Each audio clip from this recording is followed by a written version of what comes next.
গোপাল যায়নি, তাই তো?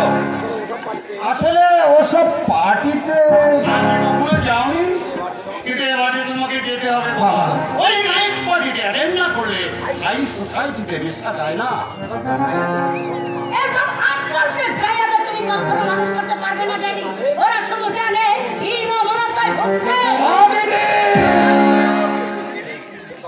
সেই কখন থেকে বলেছি আমি তোমাকে রেডিওতে, অথচ এখনো তুমি। ও আমার সঙ্গে নিজের ভবিষ্যৎ নিয়ে আলোচনা করছে।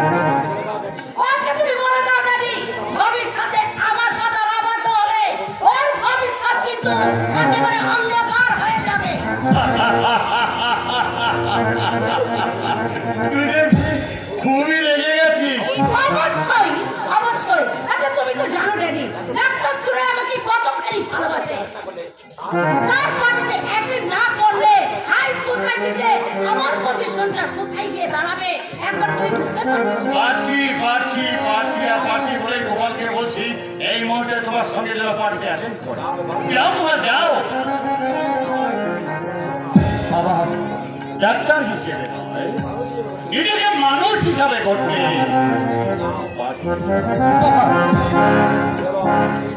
কি হলো? এখনো চুপচাপ দাঁড়িয়ে আছো যে? না মানে লজ্জা করছে?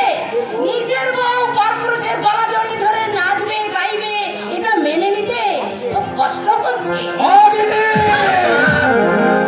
Shut up! আর এক মুহূর্ত দেরি নাই, চলো আমার সঙ্গে। আসলে ওসব পার্টিতে আমি যেতে পছন্দ করি না অদিতি। তোমার পছন্দের উপর নির্ভর করে আমি চলবো না। তুমি একান্তই না গেলে আমি একাই যাব।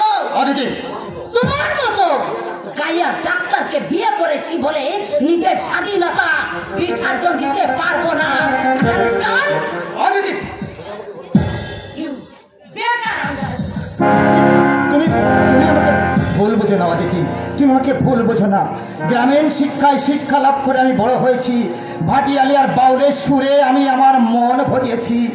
তাই ওই উগ্র পার্টিতে গিয়ে আমি আমার বিসর্জন দিতে পারবো না অদিতি, বিসর্জন দিতে আমি পারবো না।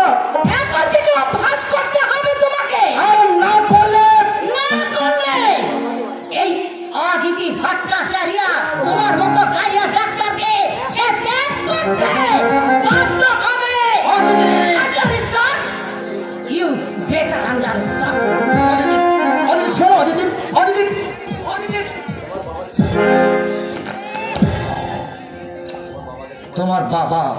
তোমার বাবা যে সামাজিক মর্যাদা দিয়ে একজন অসহায় দরিদ্র যুবককে তার জামাই হিসেবে মেনে নিয়েছে, তার সেই সামাজিক মর্যাদাকে বিসর্জন দিয়ে আমি আর ওই গ্রামে ফিরে যেতে চাই না।